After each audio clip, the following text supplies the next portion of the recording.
I've been getting questions about how to move online as a personal trainer.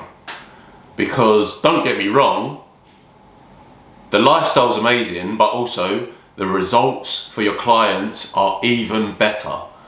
And I'm trying to take myself back to a place where I was starting out in wanting to move from personal training into an online coach. And in this video, I'm going to go through the 5 limiting beliefs that I had that stopped me from starting when I should have, which was actually 2 years before I actually got going. So the first limiting belief that I had is that you get better results face to face. And that just comes from the idea that that's all you know. Yeah? The reality is you think, oh, I PT in person, everything that I've known about being a PT is face to face. The reality is, a PT or as a PT, you're a rep counter. Yes, you can say you're teaching somebody form and they need that in a session, but when you're a face-to-face PT, if you're a good face-to-face PT, you're going to have back-to-back sessions, which means as soon as your client leaves your session, your focus is on the next client. Whereas that's not how it should be. If anyone is going to get results, you know that they're going to need consistency.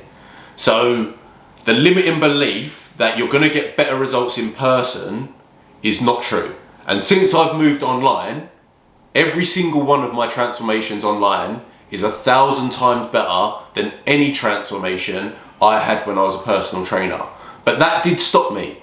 I remember in 2018, I was a face-to-face personal trainer and I saw somebody who I'm not going to say his name because every time he talks about me, he's giving me a bit of shit.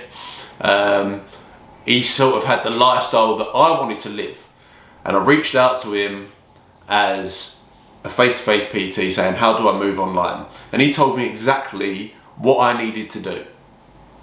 But at the time, one of my biggest limiting beliefs was like, yeah, it's okay for you to say that because you're working online, but I think that I can get better results in person.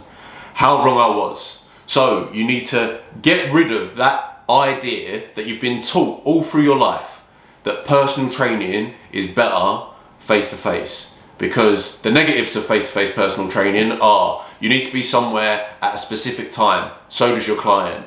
If your client is only getting 1 or 2 sessions with you a week, the reality is that's probably all the exercise that they're doing in a week. They're going to go back to their friends and they're going to say, oh, I had a really hard personal training session today. And then a week later, they'll do exactly the same. But what you have to understand is those clients that are doing 1 to 2 hours with you a week, they're a reflection of your business. So if they're telling your friends, if they're telling their friends that they're with a personal trainer and their friends are seeing that they're getting 0 results, what do you think that shows to your business?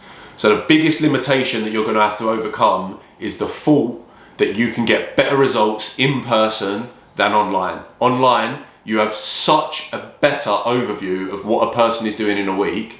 With my clients, I know if they're getting their steps in, how much sleep they're getting, if they're drinking enough water, getting enough sleep, and of course, if they're missing training sessions. And I'm not only seeing an hour of what they do, I'm seeing the whole week.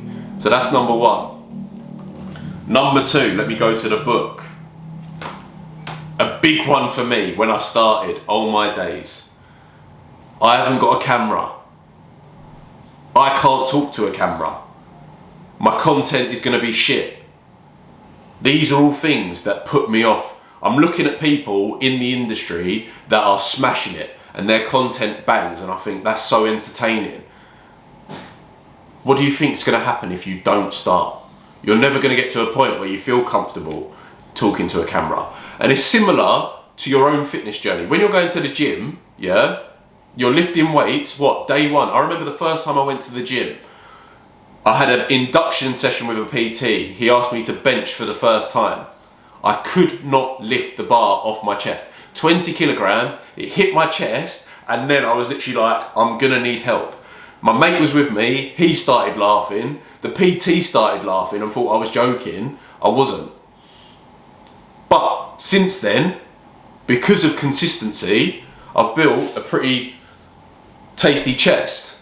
So in exactly the same way, when you're creating content, understand you're going to be shit to begin with, like you are with everything you do. Even walking. When you're a baby, you can't walk, you're shit at it. You do it over and over again, now you walk. Yeah, so you're going to be shit at content. Don't let that be a limiting belief for you to stop working. It's going to take time, but fuck me, will it be worth it? Number 3. The market is too saturated. Oh my God. This limiting belief is crazy, because when you work online, you're working in the world. I've got clients in America, Canada, Dubai, England, Ireland, Australia, New Zealand, France, all over the world, yeah? And yes, I am competing with other online coaches that are online, and they're all over the world. But as a PT, where is your direct competition? You're in one town trying to get clients that go to the same gym, and you're competing against the PT that's standing right next to you. So if you think the market is too saturated, look at where you are now. You're competing against the bloke that is right next to you. Your client pool is reduced massively because you're, as I say, you're probably in a town where there's going to be several other gyms, several other PTs. So for me, online, I can train people all over the world from anywhere in the world. So the market is not too saturated. There's always going to be people that need help to become healthier. So get that out of your mind straight away. I've touched on this a little bit, but the third one is never being like the people that you look up to. Is it the third one or the fourth one? This is the fourth one. Never being like the people that you look up to. Well, that's a fucking good thing, yeah? Because why the fuck do you want to be like anyone else? In life, the service that I provide as an online PT will not be too dissimilar as another online PT. Yes, my focus is improving the mental health of my clients because of my own mental health battle. However, I'm prescribing the right way to get healthy. And if there's good online PTs out there, they will be doing exactly the same. The differentiator in any business or any online coach is your personality. So you don't have to be like the other people. You need to find your way. And I'm not even gonna lie, at the start of my journey, I was trying to think, well, that guy, he does this sort of content, so that's gonna bang.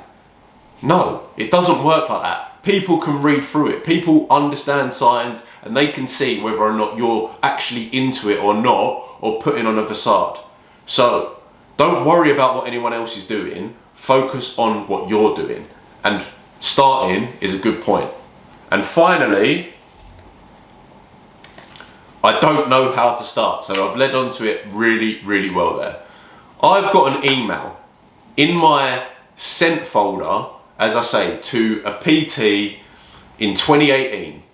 And I said, I want to move online. How do I do it? He told me what to do. I didn't listen to him. Instead, I let the limiting beliefs get on top of me for 2 years. In that 2 years, I quit personal training because I was burnt out. I was sick of it. I was not motivated with my own health because I saw going to the gym as a chore, and I took a disinterest in it because it just wasn't filling up my cup. So for those 2 years, it's not a regret, but I look at it as like I wasted that time.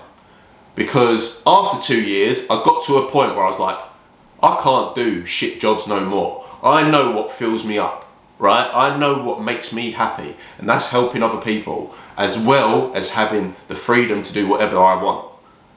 So, my limiting belief in 2018 held me back on my journey for 2 years. 2 years, that's a long time. What you have to understand is nothing's gonna happen. If you're looking to move online, you're never gonna do it unless you start. And How do you start being online? You have to post online. And yes, it is uncomfortable, but fuck me, it is worth it. Because now I'm 2.5 years in, currently living in Bali. If someone said that to me in 2018, I would have laughed in their face. But now I'm living it. So you need to understand that making a start is so important, and don't let your limiting beliefs hold you back, because the reality is you will regret it when you get to a point when you do actually start. And if you're a PT watching this now, you're starting in a better position than I did. Because as I say, I quit PTing because I was burnt out. I didn't like paying rent. I didn't like having to be somewhere at a certain time. I didn't like the fact that I had to be up at the crack of dawn and my last session was sort of 8 till 9 or 9 till 10. Fuck that, no way. What do you want from life? That's what you have to decide. But there are 5 limiting beliefs that I had to overcome myself to put myself into a position of being an online coach. And if I could go back and shake my hand, the 2020 me who was shitting it at every single post he put up because I thought I was going to be judged, I'd be very happy to do that. And I'd say thank you to that person. So if you're looking to move online, start now, because time is not waiting for you. I hope this video has helped.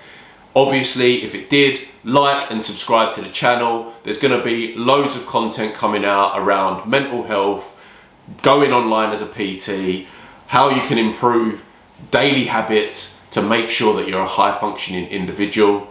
So enjoy the ride.